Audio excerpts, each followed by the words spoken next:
I remember mostly my teammates and my coaches having confidence in me, saying that they believe in me. For the first time since 2012, the Tar Heels are on to the Elite Eight. Marcus Page, Bryce Johnson, it's a first for all of them. Well, except one. Did you forget? Stilman White has been there before. It was pretty crazy. You know, first off, it was my freshman year, so it was my first time experiencing the NCAA tournaments and all that. Then on top of that, you know, I didn't come into the weekend thinking I was going to start and play as much as I did. But it was a fun experience, you know, getting to play against the best competition, you know, Ohio and Kansas, and playing, you know, on the biggest stage there is in this sport. On a team full of future NBA first-rounders, freshman Stilman White had to step in when Kendall Marshall went down with a broken wrist in the second round of the 2012 tourney. So it was Stilman starting at point guard for the Tar Heels in the Sweet 16 and Elite Eight.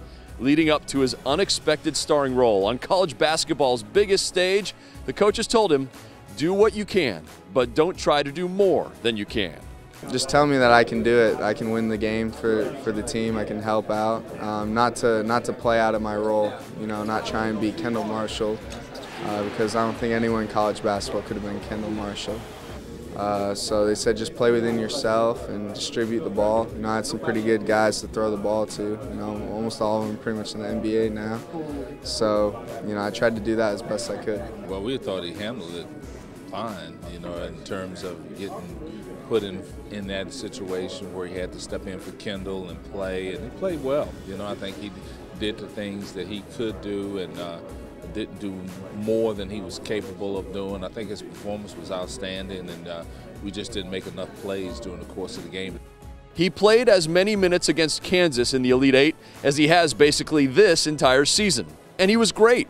Yes, UNC lost, but White had 7 assists, a steal, and no turnovers. Steve Kerr, now the Golden State Warriors coach, was a broadcaster then who called the game. He saw Stilman at the airport that night when the Tar Heels were on their way home. Steve Kerr just happened to be there, and he came up and talked to me, and you know, I know all about Steve Kerr. He's kind of a short white boy like me, and you know, he did some pretty big things in the NBA, and he just said that I played really well, and he was really impressed with how I played and handled the situation. So that was a big thing for me. It's probably the best part of the whole trip was getting to hear stuff from him. Stilman admitted to me he's enjoyed reminding teammates that he's the only one with Elite Eight experience, but he says he's even happier now that they'll all have an Elite Eight under their belts, and he might just get one new experience right along with them, a Final Four. In Philadelphia, I'm Jeff Fischel. This is the ACC Digital Network.